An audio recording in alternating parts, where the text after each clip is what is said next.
confidence, imposter syndrome, identity. How do we tie together our personal identities and how we see ourselves and how we like ourselves, when we're proud of ourselves, when we feel maybe not so great about ourselves, as it relates to our work identity? We tie our self-worth and our confidence to what we do all day. What happens when somebody loses their sense of identity that's tied to their work? Maybe they get laid off suddenly. Maybe they get fired. Maybe they retire. And then what happens next? And being your authentic self, no matter what you're doing with your life, whether it's in uniform or in corporate America or wherever, it's okay to show people who you really are. And it's also okay to meet them where they're at.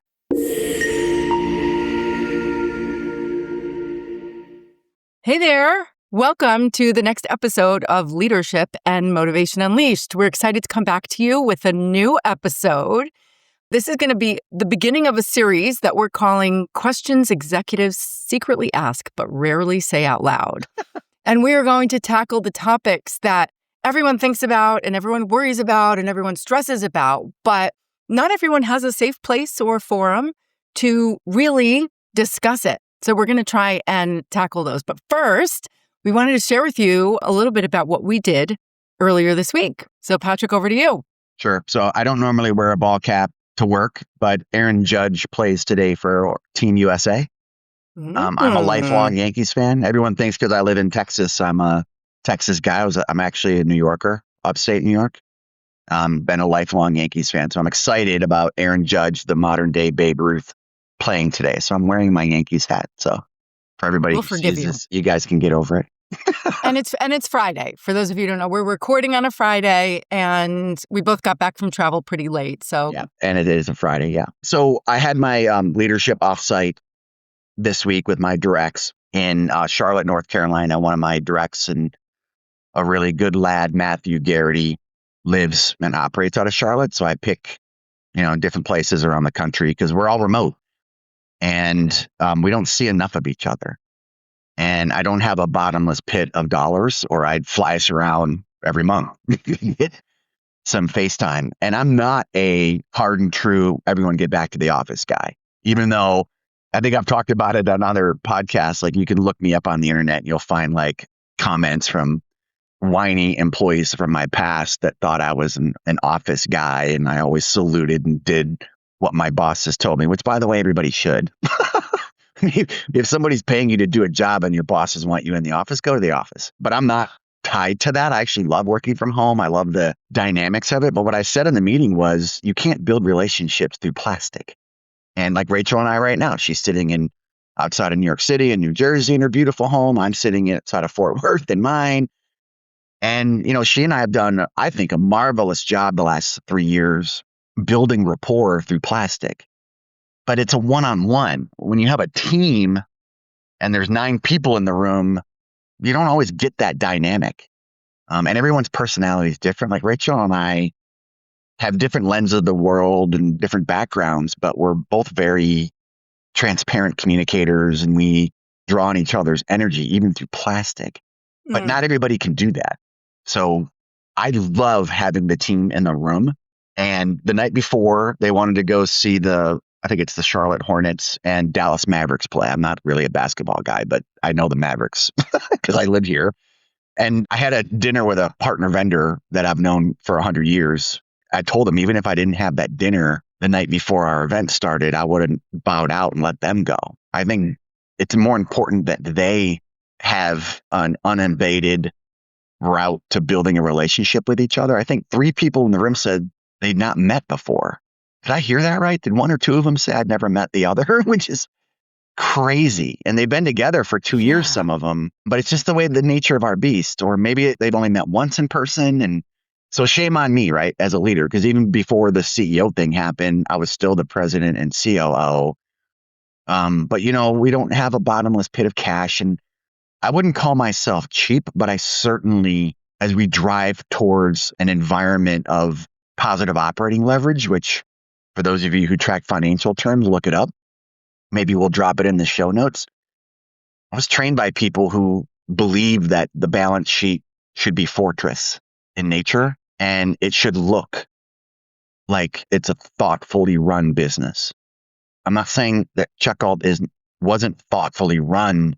But with my background versus prior leadership's background, I just have a different view on it. And I don't think you can accurately get to fortress balance sheet if the team isn't properly anchored with each other. I can come up with any decision I want to come up with, but the team has to execute it. And the team has to be able to understand where the other one's coming from. And I don't think you can do that through plastic. I'll say that for the last time. Plastic. Like, screen time is great, but it doesn't create teamwork because things are hard. And I said to the guys and ladies in the room, you're doing 3 of the hardest things you could do in corporate America. You're steering a ship to calmer waters and a tailwind to growth. That's not a bad thing. Every business on the planet's trying to do that, by the way. And hard things happen. Customers have needs. Employees have needs. And if you don't have some semblance of grounding with each other in a tough moment, it could be very easily misunderstood, or it could be very easily misinterpreted. And then emotion gets in the way of solving things. And that's coming from a guy who runs with raw emotion. So everybody, I don't sit here calm sea, either above the water or below. And I manage myself with that all the time. Not well sometimes, but I focus on it. Now, the team that we've assembled here, and that includes Rachel. So I'm gonna shut up so she can give her lens on it, because everyone should hear it. I don't know what she's gonna say, by the way, but I'm interested to hear it. This group of people I have here hasn't navigated a ship to calmer waters with a tailwind as a group together. Many of us come from Fortune 150 companies where we had very fancy titles, and some of us had a lot of people working for us, but we weren't the real decision makers, if we're honest with ourselves. We made decisions inside a box that was handed to us and was told, here's your box of decisions you can make.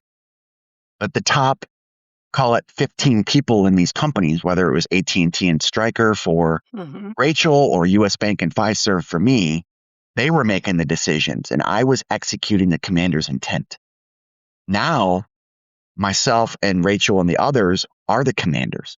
I mean, I don't lead with an iron fist. I mean, my face sometimes looks like that, and maybe my words reflect that level of rigor and discipline, but I really rely on the people who report to me to make decisions they have to own. Now, I'm not saying everyone here hasn't made really important decisions in their career, or they made career limiting or the potential for career limiting decisions inside their big companies and the boxes of decisions that they were allowed to make, that they were handed. I'm not saying they're decisionless. I'm saying there's no net at a place like this. You don't have hundreds of people to your left and right that can pick up some of your slack. You're it. So I believe interpersonal relationships in places like this are critical, because my first 9 years were at places like this, and there wasn't that.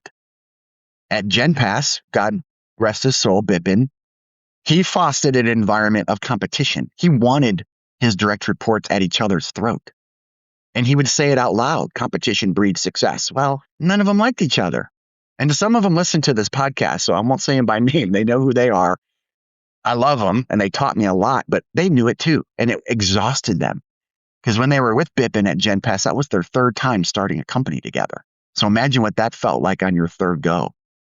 And then at ACS, it wasn't a culture of competition, but it was certainly your life doesn't matter. Like, work until your eyeballs fall out. And that created a level of stress. And I was a kid then. All my insight for ACS is looking backwards. I didn't know what I was experiencing at the time. It was crazy, but I didn't know what it meant. So here I have all these experiences at VC-backed companies and big companies, and I really push the Rachels and her peers to own their environment. And I swear to everybody, I try to stay out of their way. I just want to understand what they're doing. And if I have to get involved, I do. So if you take me and Rachel out of it, the Jasons and the Russes and the Crosbys and the others in the room, they're building that as they go, and they haven't experienced the type of team dynamic. So for me this week was critically important on the relationship management front. It wasn't, whatever they showed me on their PowerPoints was amazing, by the way. We were doing cool things here, and they're going faster than even I thought they would go. And that was wonderful. But what I really enjoyed was watching the dynamic in the room grow over a 2-day period. It's amazing what you can get done in a short amount of time when you're in a room together like that. So I'll shut up. I enjoyed it thoroughly. I am glad I'm home, but I loved watching everyone build their relationships. Yeah, I couldn't agree more. It's funny. I think the Mavericks Hornets game was a spontaneous decision. Some of the team came in earlier and they were walking by and there was some sort of hustle and bustle around. And then people were like, hey, there's a game. And they went and there were like $20 seats, like all the way in the nosebleed section. So they had a great time. I'm sorry I missed it. I was celebrating the holiday of Purim. So I was hosting a dinner for my family and I headed out really, really early in the morning. Tell them how many. How many did you cook? Oh, just 10. That was just a small 10. group. It was a small group. But it was really nice. So I left on the super early flight the next morning.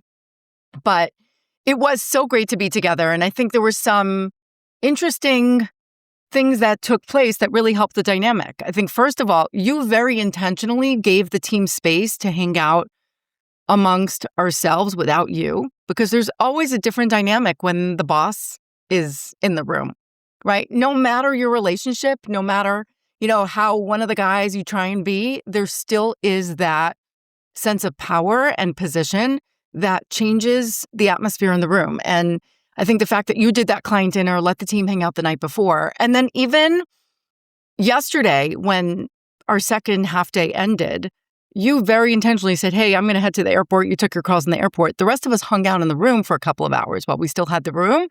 And that also just adds another dimension to the mix. So I saw that was very intentional on your part. I don't know if anyone else noticed it. Even the group dinner when they a bunch of them, Rachel was exhausted because I think she was like a 16-hour day at that point with 3 hours of sleep. But a bunch of them went for milkshakes at some famous local place. I just went to bed. Like, there was a time in my career I used to love that stuff. I loved it.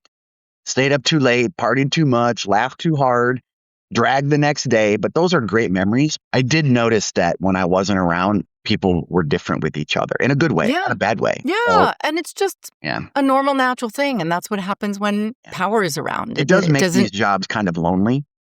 Mm. And Rachel's a leadership Sherpa in a really big way. She's been around senior people most of her life and career. I'm sure she's helped them through that. We should probably do a pod on that, like senior guys and how lonely those jobs are. Because sometimes they don't know how to react around you or act around you. So I like giving the space because I learned from people who did that. And I think it's healthy. And I love that the dynamic change. And I hope you guys got along and built some good fiber between each other. Oh, yeah, for sure. And it's not anything that you did. Like, I've always been a person throughout my career. I don't treat people in power differently than other people. For me, I feel like we all put our pants on the same way in the morning, right? Just because somebody is a billionaire or a millionaire or a CEO or an admiral in the U.S. Navy or the president of the United States, like, people are people. And everyone deserves respect and everyone deserves the truth. And it is difficult. It's difficult to speak truth to power. We'll talk about that in another episode. But it's just the dynamic. So I think that was really nice. And just the fact that this is a leadership team that has evolved. Some of them have worked together in the past. So there are some of those like secret, private jokes and acronyms and stuff that's floating around. And then there are others that are newer to the group. But everyone was welcoming and trusting and curious about each other in a very low pressure environment. So I really enjoyed it. I thought it was great. I loved just how there were no surprises in the room because we didn't do that official stakeholdering, like meeting before the meeting, just to make sure that somebody's going to nod their head and support you. Mm-hmm. But it was more like nothing that anyone was going to talk about was cooked up in their brain and a surprise to anyone, because these were all things that we know impact each other and impact the future success of the company. So I thought it was great. Thanks for bringing us together. Mm-hmm. And it was short. It was just a day and a half. So like I flew out Wednesday morning and came back yesterday evening. So it was in and out. And I think as far as executive offsites are concerned, probably one of the lowest budget ones that anyone has ever seen. Yeah. But it was effective. Yes. Sometimes you don't need to spend $1 million to have $1 million time.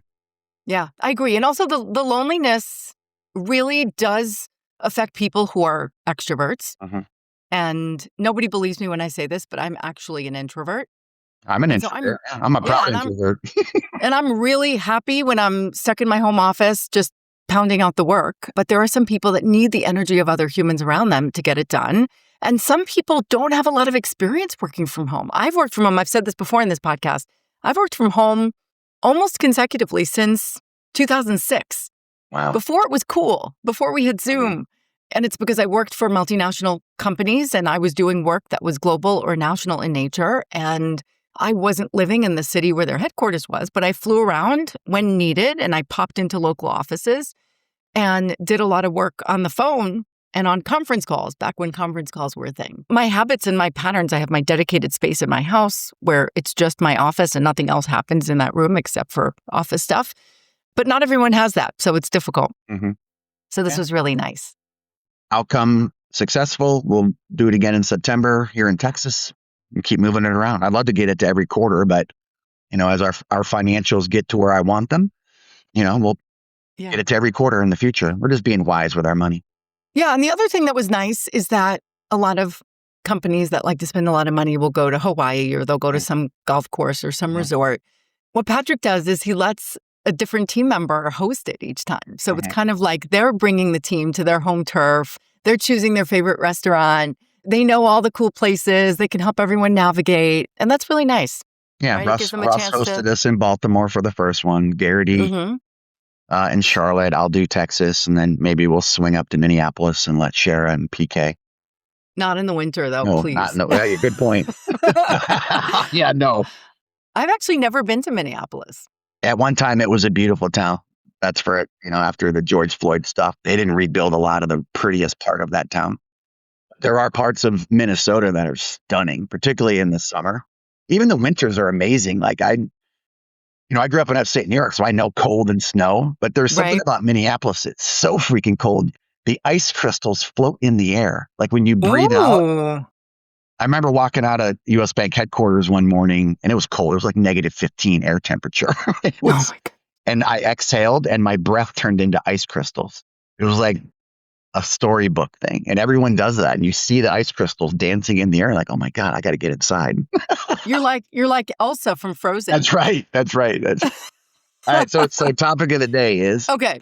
Topic of the day is confidence, imposter syndrome, identity. How do we tie together our personal identities and how we see ourselves and how we like ourselves when we're proud of ourselves, when we feel maybe not so great about ourselves as it relates to our work identity, right? So we all know so many people that are super duper confident in their personal life. Maybe they're active in their faith community. Maybe they've got hobbies and they do stuff in music or they play cards or their sports or whatever. But at work, they kind of become this person in the shadows. And then you see people that are the opposite, that thrive at work, that are super confident, that take over the room.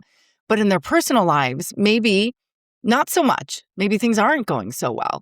And I think some of the underlying dynamics here are how we tie our self-worth and our confidence to what we do all day. And for some people, if they have a lack of self-confidence, that can show up as imposter syndrome. For some of you who don't know what imposter syndrome is, it's when you show up and you never feel like you belong there. You always feel like you're faking. I'm not supposed to be here. Why did they give me this job? I have to pretend I know what I'm doing. Somebody's going to find out that I really don't belong here. Somebody's going to find out that I'm not really so good at my job. And it could be paralyzing. And, often the people that feel that most are actually the people that are really good at their jobs, which is so sad, right? On the other hand, you also see a dynamic where people think that they're awesome at their jobs, and maybe sometimes they're not. One other nuance I'll throw out, and then I'm curious to hear your reactions and maybe some stories that you've experienced, Patrick, is what happens when somebody loses their sense of identity that's tied to their work. Maybe they get laid off suddenly. Maybe they get fired. Maybe they retire. And then what happens next? You've heard my story did you hear about the time when I met Michael Phelps? Yeah, but Can I ever tell you this? Here. Sure. Yeah. So I had an opportunity to meet Michael Phelps. We were speaking at a conference together. It was the Fidelity Workforce Solutions Conference. I was on a minor breakout panel in the afternoon, and he was a keynote speaker. So we were not sharing the same stage. But he spoke. This was shortly after he retired from his career as an Olympic athlete. And he talked so transparently about what happened when he stopped swimming. So he spent his whole life training for the Olympics, winning a bajillion gold medals, the best swimmer in the entire world. And then one day he stopped and he said he looked in the mirror and he said, what am I worth? Who's going to care about me? I'm not a swimmer anymore. And it was heartbreaking. And he struggled with his mental health. He struggled with depression. And he has become an advocate for reducing the stigma about dealing with mental health challenges. And I was so taken by his words. I actually, afterwards, went to his handlers and I begged and pleaded to have a few minutes with him. And shockingly, they agreed. So I followed him to the green room and I waited there for the perfect moment. And I had a few minutes where I had a chance to meet Michael. I shared with him about someone that I know that struggles with their mental health and really could use some encouragement as it relates to depression, anxiety, and other things that they were struggling with. And I asked him if he could write a note to them. And he took out a piece of paper and he wrote an encouraging note to them. And that has meant so much to this person. But, you know, this all stemmed, he was fine when he was just on that hamster wheel, swimming and winning gold medals and doing great. And then all of a sudden that stopped. And then he looked in the mirror and said, who am I? Do people still care about me? So imagine if you're a high-flying senior executive or the world's greatest brain surgeon, and then for some reason you stop working, whether it's intentional or not. What happens then? Who are you as a person? So curious to hear your thoughts, Patrick. I love that Michael Phelps. And, you know, I know he wrote a note, but in your mind, you're probably giving him an outlet in that moment because you're such a thoughtful, caring, giving person that you just wanted to help him. It maybe helps not the right word, but it does help the folks that are struggling like that to give to others, gives them a perspective. You're really, really good at that. My commentary along those lines is particularly imposter syndrome. I've used that term a lot. You know, I see it in females a lot. Mm-hmm. You know, U.S. Bank, Richard Davis was amazing at this. He was super proud of a few things, but one of the things he was most proud of was that they received the most powerful women in banking award every year. I don't track the bank like I did, so I don't know if they're still winning it, but they went on when I was there was a 10-year stretch where the bank won it for group leadership of women in power or women in leadership at the bank. That's great. And a lot of them were like senior to me, like EVP types, but a lot of them were my peers at the SVP layer of the bank. And I had relationships with some of them because of the leadership programming I did, or we had work to do together where payments crossed over banking there. And the ones I got close to would share that they can't believe that that's where their career took them. Because I'm inquisitive. I like to hear about people's careers. I'm genuinely fascinated about people's journeys. We've all had such unique journeys. And that's what I think makes the fabric of an organization good, is everyone's different versions. Yeah. But I was always kind of sad. Maybe sad's not the word. I was surprised, sad, insert whatever you want word, that so many of the ladies I worked with couldn't believe they were there when they probably should have been running the damn place. Like, I always saw more out of them than they saw of them. So, you know, I set out on a mission in 07, 08 to get my team more than 50% female, my directs. And I accomplished it around 2013 and drove that way all the way through Fiserv. Like, half my team was female leadership. I love the perspective. And, you know, the type of leader I am, I sat and talked with people, not just about work. Hey, how many ATMs, how many debit cards? I wanted to know that stuff, but I wanted to know about them. How were they feeling? What did they need my help with? Not that they needed help, but what could I do to knock down barriers? Like, I always considered myself a door kicker. If something was in someone's way, I'm really good at eliminating the obstacle or showing a different route around, above, or below the obstacle. But those dialogues always turned, oh, Patrick, you get away with the stuff you get away with because you're a guy. And I would go back to them and say, okay, but then you're feeding the stereotype by even saying that. The way I communicate with people, which rubbed some people the wrong way. I mean, my career has had lefts and rights and ups and downs because I don't have a great filter and I don't pretend to be something I'm not. And they were like, oh, as a female, I could never do that. I would just be called a bitch or something. I'd be like, okay, so what? I mean, I don't know what people are calling me behind my back, but I don't care. If it's legal and it's ethical and your programming or your idea or your execution is right, speak your voice. And I would say that to them. I'd say, look, just say it. I mean, if someone thinks you're pushy or all the words that females get called over the years. Just be you. When my daughter joined the Army, she was like, I can't lead men. I can't lead people. I'm a 22-year-old kid. I have a degree from the University of San Diego. And I have this amazing picture. I'll actually send it to the producer. She's like this baby. She graduated from OCS at Fort Benning, Georgia. And she's at her first unit. And she's standing in front of her team. She had about a team of 10 for her first job. As a 22-year-old, that's a big job in the Army. You got 10 people working for you.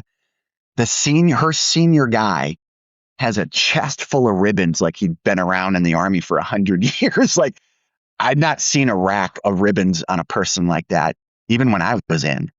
And his face just spoke of stories, of experience. And then there's this baby-faced 22-year-old female, his boss. And I would say, look, for the audience, don't judge me or her. I said, you know what? In the military, particularly female leaders, smoking and joking is a real thing.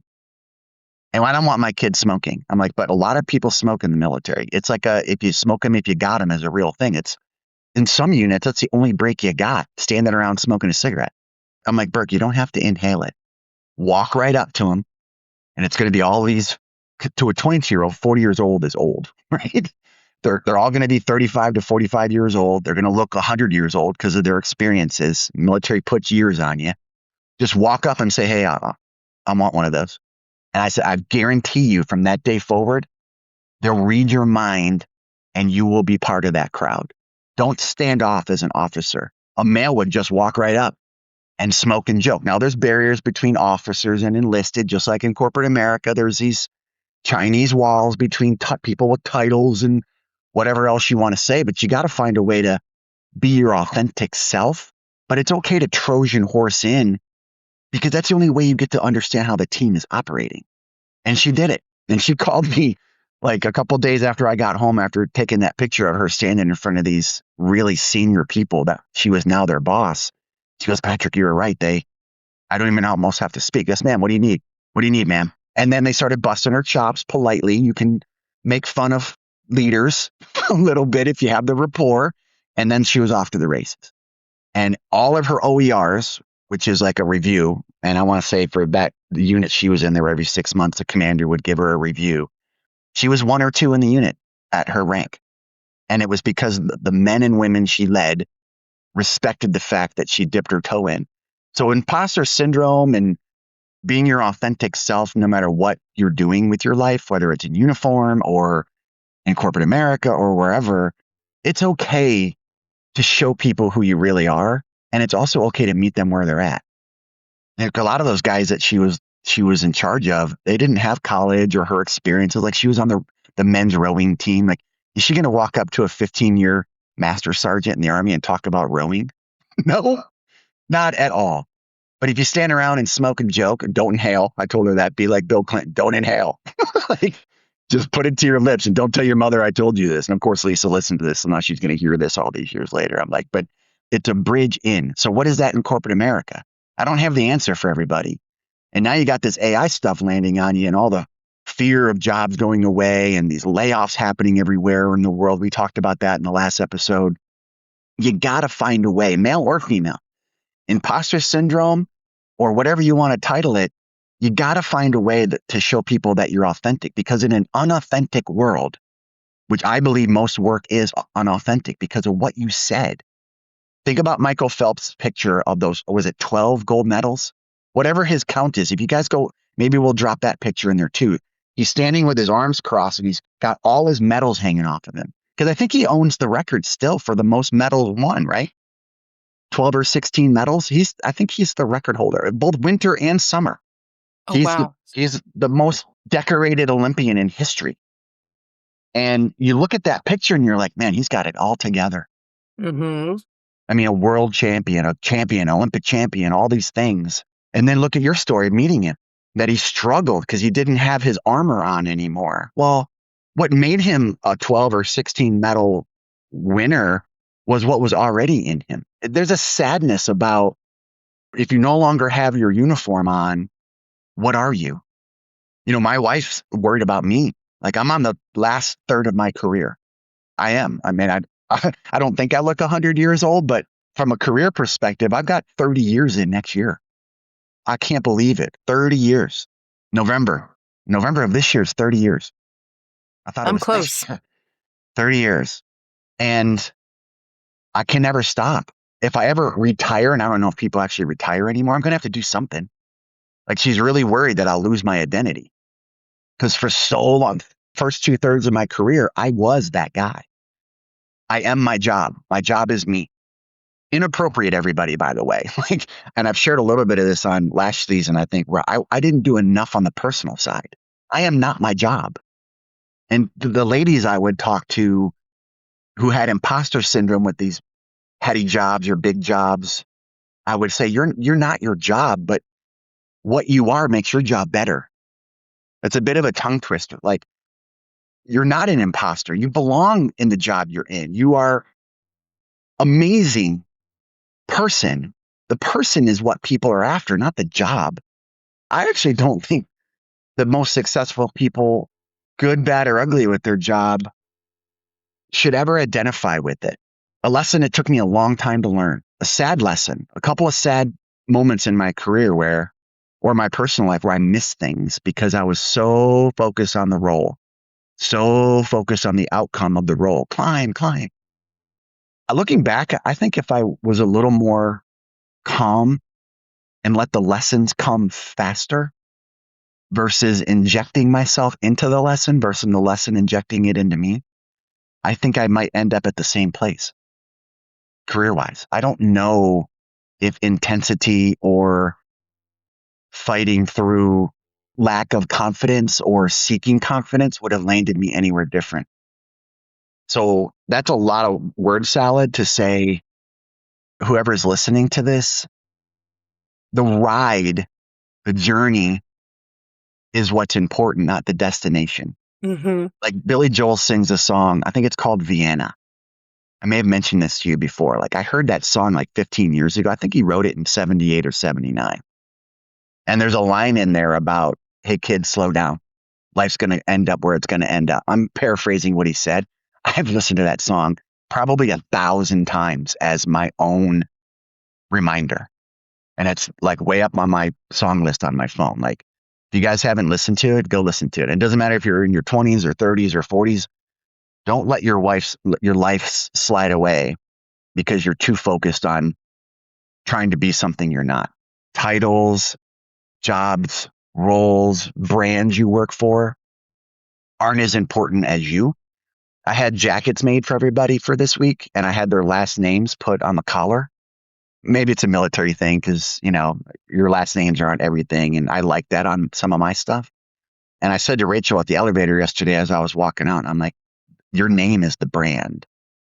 I have checkout on the front left for people, but that's just because, it's a company thing. But the real brand is her name, and all the guys and girls in the room name that I had put on the back of their jackets. They're the brand. And as a collective, the brand makes the company. Yeah. If more people focused on that with regards to imposter syndrome or bringing your true authentic self, holding on to that sentence, you're the brand. Book, Law, Schwabline, Crosby, Thopday, like that's the brand. So for the listeners, no matter where you are in your journey, you matter in a really big way. Because if there's a smoking hole in the chair where you would have been sitting or could have been sitting, that place you choose to work would be less because you're not there. Lack of confidence, sadly, comes from a million reasons that we don't have time to get into. Maybe the upbringing was rough, or you had shitty bosses leading up to where you currently land, and just don't miss the doors that open because you're stuck on what you think you aren't. Focus on what you are. That's very preachy, but I wanted to say it that way.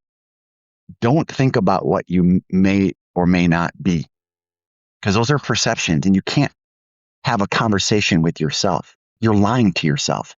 If you're asking yourself the questions or comments that Rachel and I are talking about with each other, with yourself, you're your own recycle mode.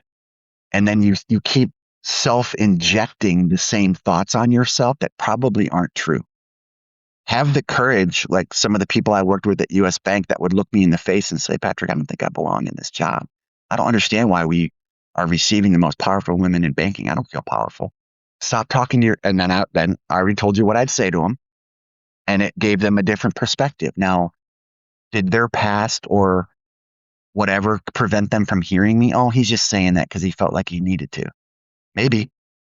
But a lot of them who got to know me knew I didn't speak unless it was for a reason. And I don't blow smoke on people. Like, I'm either going to tell you suck or I love you.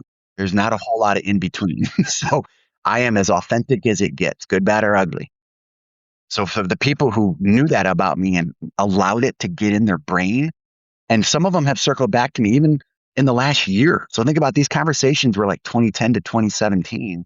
Some of them in the last year have sent me notes saying, I still remember what you said, and this just happened in my career, and I want you to know what you said mattered. When people say those things to me, I feel like Michael Phelps with the medals on my chest.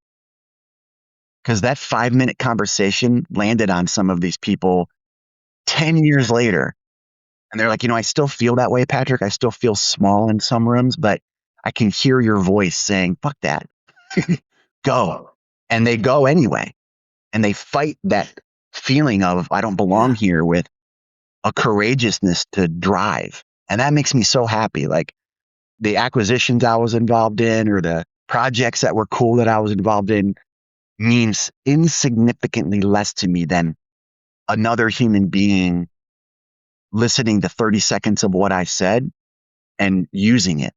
And that's why I like this podcast, Rachel. And that's why I so appreciate you. I think that's why we have the relationship we do, because you tell me truth that I don't always want to hear.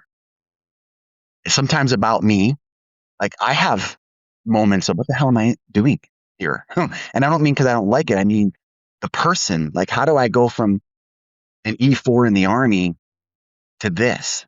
And lots of people do. Don't want anyone misread that. But you do get injected with certain things based on your past about what your future may hold.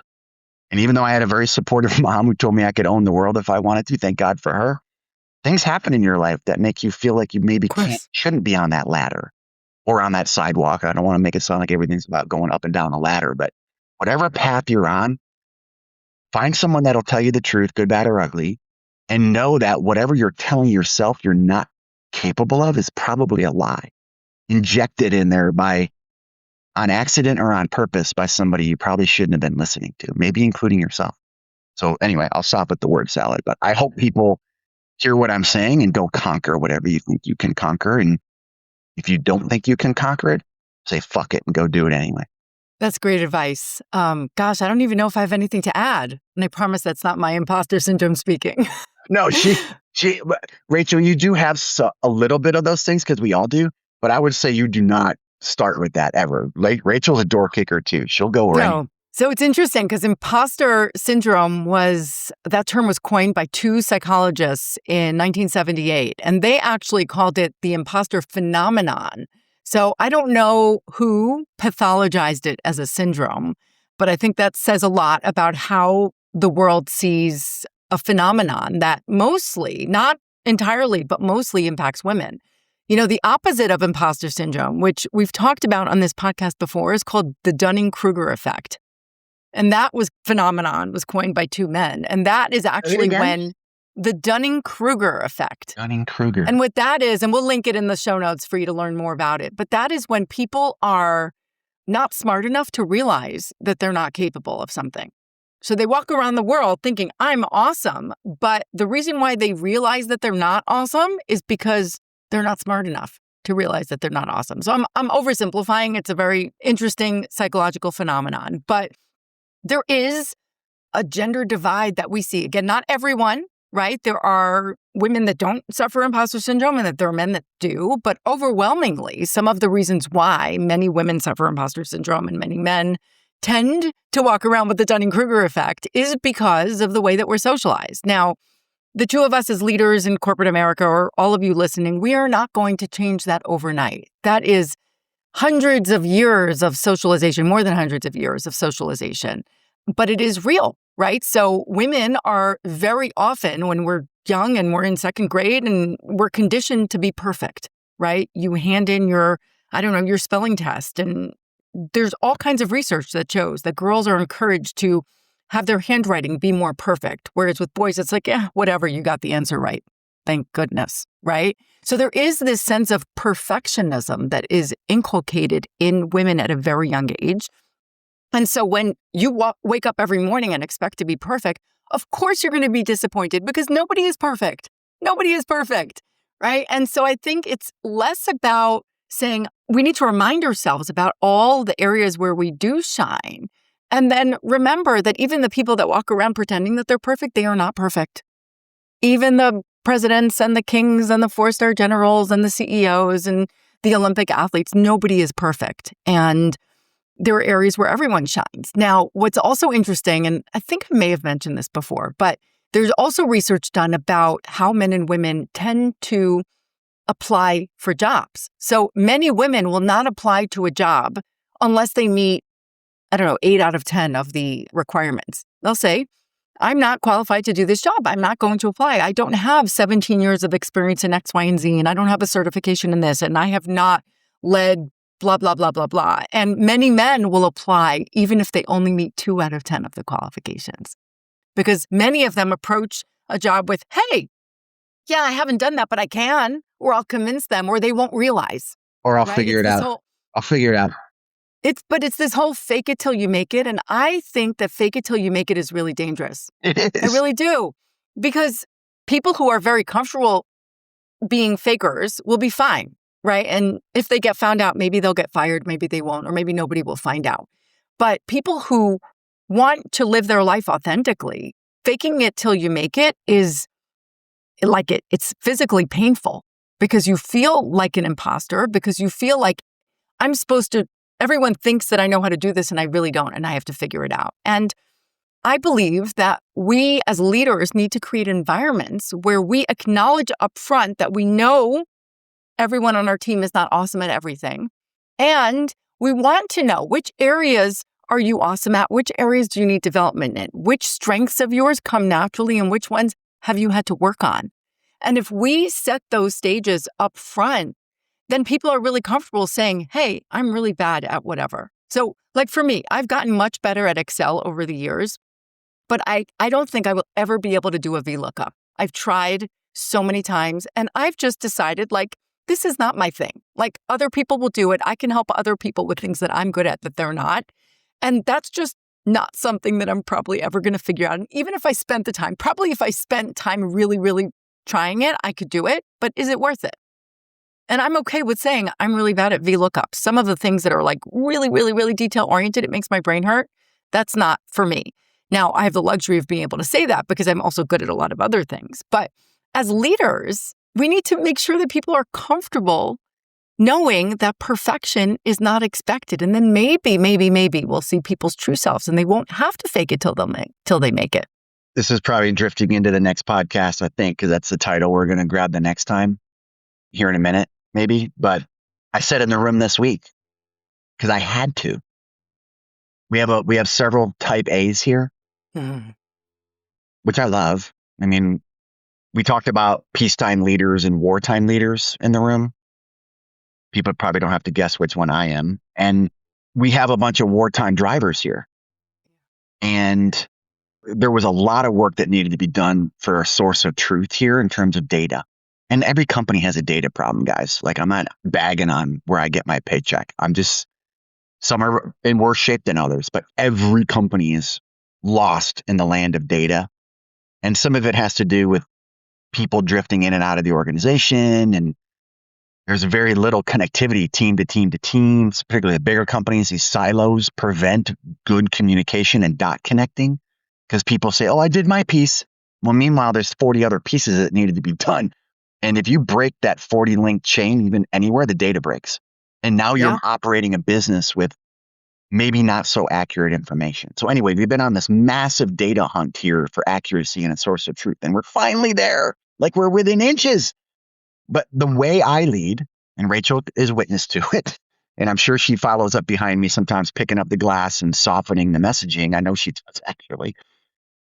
People take it very personally when they don't get it perfect. And then it craters them because they think they let me down, or they think, oh, Patrick's going to be upset, which, Rachel and I write a book on this. I don't do these things intentionally for people to feel bad about themselves because they think in my eyes, I see them as less than, when they only could deliver 80% of something that could probably only generate 70% anyway. But their skill, talent, and tenacity got it to 80%. But they're so focused on 100, they don't realize I would have been good with 75. And maybe that's a bad communication on my part. So I'm doing a really overt job lately of saying, guys, you're not going to get it 100%. Stop. Your brain is going to break. And then what good are you to me? What good am I to you if I let my brain break? Like, I am constantly consumed with perfection also. And I said in the room, I do not sit on a throne of perfection. I am about as not perfect as you can get. And there's a lot broken on me. And one of those broken things is, it's got to be so right for me to believe it. I have a trust problem. So imagine being a guy with trust problems, being okay with 80%. Like, what is the phrase, Rachel? I've used it so many times, I just blanked on it. Perfection is the enemy of good. Yeah. Is that it? Yeah. And I think a lot of people, whether they're drifting in and out of imposter syndrome, or they're pretending to be something they're not, they're trying to be the most right in the room. Yeah. And that's inauthentic because no one can be all the way right. It took me forever to understand that. I hate that. If I could start over at 18 again with my 54-year-old brain, oh my God. Like, that's the shitty part about, humans, right? Like, youth is wasted on the young. Yeah. I've been told that a lot. But it took me forever to really see that perfection is a lie. If perfection is a lie, that means you're lying to yourself and you're going to break your brain. Stop doing that. Be okay being okay. Be good with it being good enough. And then just own the outcome. See, that's the part no one ever talks about. Once you have to make a decision with the information being good enough, don't blame someone else down the road if it doesn't work. You have to be courageous enough to make calls and have your people's back on not having all the information at hand. Patton on Leadership is probably one of my favorite books. It's like 50 things that he would say to his teams coming up through the ranks that ended up in a book. Patton on Leadership. You guys can go look it up. And he talks about, I'd rather have half-baked plan led by courageous people than a fully baked plan hiding behind what they think is perfect. Oh, I love that. What he was saying is, how can you plan anything in combat? You can't. The enemy has a vote. And once the bullets start flying, no matter how much you train people, they're going to panic. Maybe some of them are too eager and they go too fast. They don't follow some of the plan. And then they get too far in front and you lose them, right? Because they look back and no one's with them. Like, you got to stay together and you have to make decisions on what you think you know, and the rest of it's your gut. You got to be okay with gut. But that doesn't mean you don't go chase, some type of plan to keep you on track. And my closing thoughts on this it goes back to what I said in my first word salad segment was, I think courageousness is more important than perfect. And you don't have to be the bravest one in the room. You just have to be the one to say, let's just do it. And if we screw it up, we'll figure it out. We'll adapt. We'll improvise. We'll overcome. And I know I use a lot of militaryisms, but corporate America has got a lot of similar traits to the military. Just like law enforcement does, paramedics, not-for-profits. It's a group of people from various backgrounds with various belief systems in themselves and others, trust issues, not trust issues, overly courageous, under courageous, trying to mix all that in a bowl to get to a neutral place so you can start advancing together to make decisions to keep yourself employed, keep yourself alive, help your customers, help your community that you're serving, like whatever it is. So whatever the talk track is in your head, every now and again, try to steer it a different direction and see how it works for you. And seek people out that will say to you, I don't know why you think you aren't capable of this. Look at all these things that you do that are very similar. Try it over here. And making a mistake, own it. Be proud that you're in a place you can make a mistake. And if you're a leader, let people screw up. Let people screw up. My best lessons were horrible mistakes, personally and professionally, and give people the grace to recover from their mistakes. And they got to be held accountable, but, pick them up, have a word or two, brush them off, and push them back in and support them. That's all I got to say on that. Yeah. And so a couple of takeaways. As individual contributor, as an employee, or as a leader, the first thing is to notice and name these phenomenons, right? People who look super duper confident may not be. On the flip side, there are people that don't look confident that are. Nobody is perfect. Everyone has strengths. Everyone has areas of opportunity. And the perfect balance on the team is to make sure you've got the mix that you need for the goals that you need to accomplish. And so some of the things that you can do as a leader or as an employee to try and make sure this doesn't negatively affect you is just call it out, which means if you're feeling a lack of confidence, first of all, if you're feeling a lack of confidence and you're like, oh, I don't know that I can really do this, but I know I have strengths in that area, have a conversation with your manager about it and call out the parts that you're really good at. Explain what you're doing to become better at the areas that you're not, and put it out there so that you don't feel like you have to pretend. Maybe then you'll finally get the support that you need. Now, if you're really bad at math and you're in a financial analysis role or a job that requires math as its basic function, you might need a career change, right? So that might not be the area to try and get better at that. But if it's a peripheral aspect of your job, it's fine. You're probably making up for it in different areas. And as a leader, there are so many ways to signal to your team that perfection isn't necessary.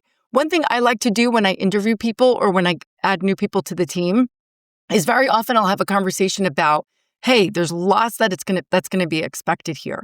Tell me more about the areas that you feel come naturally to you, areas that you feel like you own, that you're just good at.